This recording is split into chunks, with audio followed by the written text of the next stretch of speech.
Morning everyone, this is Terry coming at you. Been getting a few requests about a follow-up on the electric bikes, what manufacturers and parts I've used. So this video is going to be a little bit about that. But first of all, before we get into that, it may be a couple part series because it's difficult to get everything in and answer everybody's questions, but we're going to do our best. Just wanted to thank everybody and all the new subscribers to the channel and all the views and stuff. It means a lot to me and Rosie with my failing health here with Parkinson's. So it's been a real journey with that. So it really, it's been good to make these videos and share my interest in our travels and things with you all, and hope to help people. And also it's been good to talk to everybody, so thank you for all that. Okay, we'll start with some of the manufacturers I've been using. HPC Cycles, which is high-powered cycles out in California, is one of them. I got the motors and a couple kind of cheap controllers over here, the silver one from them. So the motor and well, that's the charger, not the controller, pardon me. Charger, the silver charger there.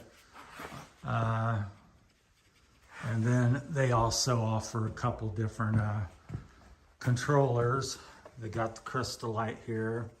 This black one, that's 4,000, programmed to 4,000 watts. That's about the most it can handle. And then we've also got these, they also carry the phase runner from Grin Technologies. You can see that's much smaller. That's like maybe 4 inches long, where this one over here is like is twice the size almost. It's 6 inches by about 4 inches. So high-powered cycles, they're out in California. They're slow with the products. They tell me a lot of things are in stock, and then despite that, it takes a month to 6 months to, on average, I would say 3 to 6 months to get a lot of products from them. So I don't know how much is COVID related versus them. But I talked to Chris out there. He's one of the two brothers that own the company. So that's who I speak to mostly, him, and then Eric is some guy that answers the phone a lot. So that's one manufacturer. The other one is Luna Bikes. Luna Cycles, they're also out in California. This is one of their chargers, as you can see there. That's programmed for 62 volt. So there's Luna Cycles. And then I got these bags from them, as you can see there, Luna. And this is also a 62 volt, 24.5 amp hour battery. That's that from Luna. 18650 cells. And that's what's in this one. We're going to jump around because there's stuff I'm missing. So I got some products from them. They're a big player in the electric bike scene. Then the other one I've dealt with recently, and Luna's kind of so-so. They're out of stock on stuff. I haven't been able to get these batteries, nor will they maybe make them ever again, called triangle batteries. And then the other one I've dealt with is a little bit of, it's a Trike recumbent shop, which sells, they dabble in mid-drives and hub motors as well. They put on the recumbent trikes. It's Utah Trikes out in Utah. So that's another one you might try for getting things. Then my latest build, which I've had a couple issues with, Grin Technology, which I haven't had, it's not because of Grin, but these are their batteries, 21700 cells, 72 volt. That's a little case cover because that's set next to the sprocket and chain. Put that on there, one to protect the battery. So they've been really good. Yeah, Grin's been good, even though I've had some issues with the system. I'm running on that one, I'm running the Catrike controller, which that's what I had an issue with the 72 volt system. And I'm also running their phase cycle statiator. I've got 2 of them battery chargers, so got that from Grin. So that's the 4 companies I've kind of dealt with, is HPC, high powered cycles out in California, Luna cycles out in California, a little bit with Utah Trikes out in Utah, and Grin Technologies out in California. Now the problem,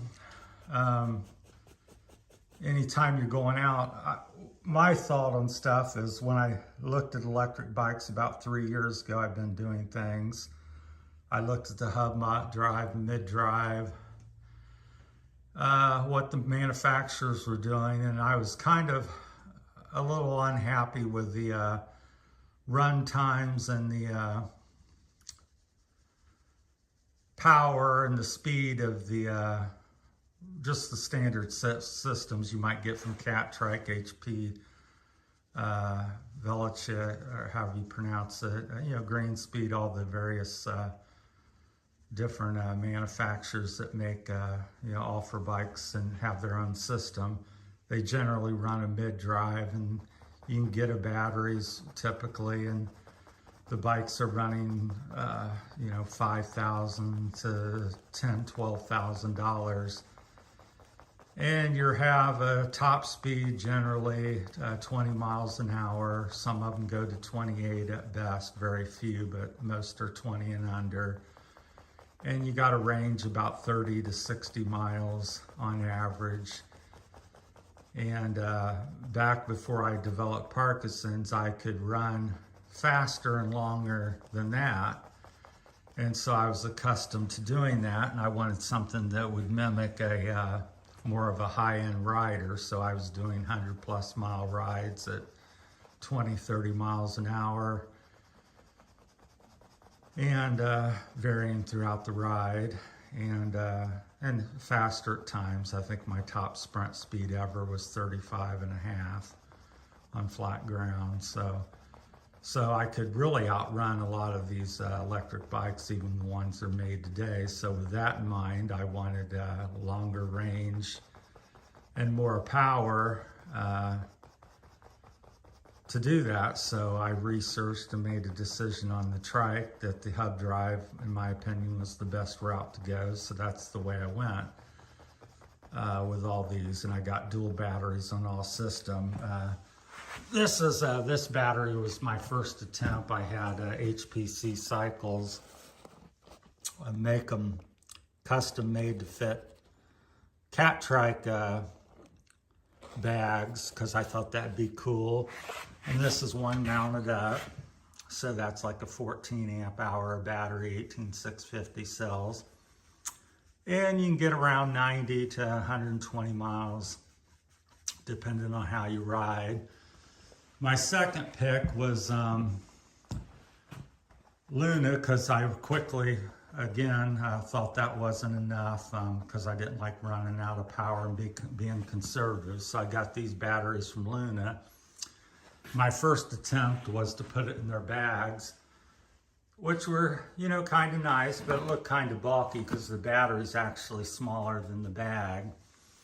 But they did have these little pouches on here so you could put stuff in it, which was nice. But then I strapped them on with zip ties here on this one. I just thought it looked a little cleaner and neater. So this is just the battery without a case. It's the way they came from Luna. And I zip tied them on. And then my third build for myself, I've done like 8 or 10 builds. I built 3 or 4 other bikes for other people, were these. And I zip tied these on in between these bars on the 700. There's a bar there, and there's a bar down there, and they fit perfectly in between there. And I ran 4 zip ties on that, which worked really well. Got a low tire on that bike.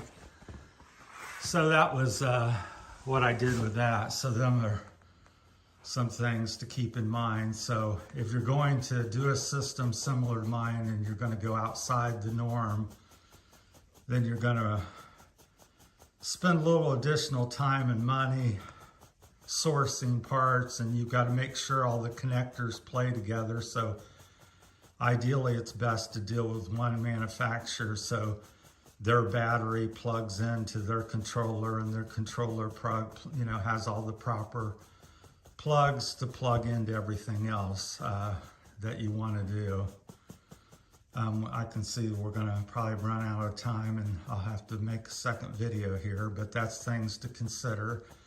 And what I use a lot on my bikes is primarily they're zip tied on. So every battery I have, this one with the Catrike bag, I just put zip ties because the little straps they have don't hold up well if you hit bumps. I've had them come loose, so I put additional zip ties through the bags.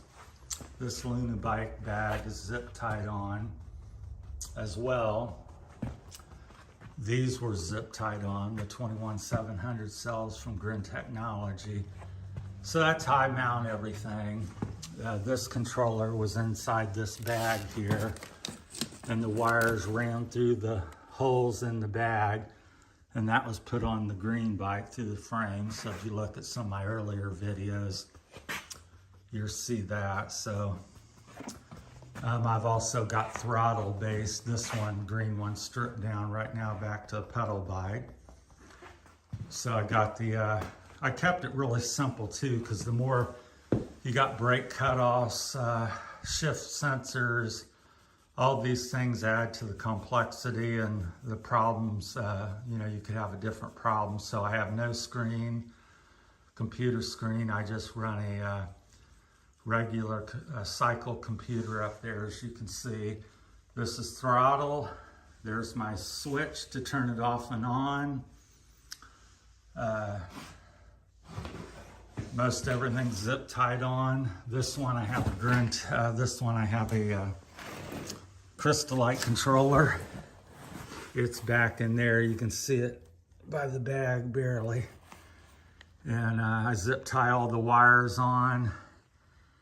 On the motor, I have this, like I said, we're going to have to go into part 2 here, but on the motor for the hub motors, you need some torque arms, especially if you go over 1,000 watts. You start getting into the 1,500 and up, you definitely need a torque arm on an aluminum frame. So I had these custom made. I made a prototype, and these fit on the Catrikes, and they have little things that go into the holes on the Catrike, and then I bolt them on. These are made of steel. I have some aluminum ones too. So that's what I use as a torque arm, so to speak. Never had one come off or break or to open up, even on my 72 volt system, which has about 4,000 watts. So that's that. So we're going to get into part 2 on that. So hopefully that's been helpful. So zip ties, if you're not much at doing things yourself, I would recommend, and if you're near any of these companies I spoke about, that's always helpful, because you can go into the facility and talk to the people, and they can help you out a lot more than if you don't know anything and you're calling a company up in Canada or out in California. I'm here in Ohio, and you're trying to discuss stuff. It opens up a lot more possibilities of misunderstandings and problems. So if you can get into a company and go in and see their product, and the less mechanical you are, the better that will work for you. So we're going to go to part 2, and hopefully this is some helpful information for y'all, and appreciate everybody. And we'll get into part 2 here. So thank you for watching.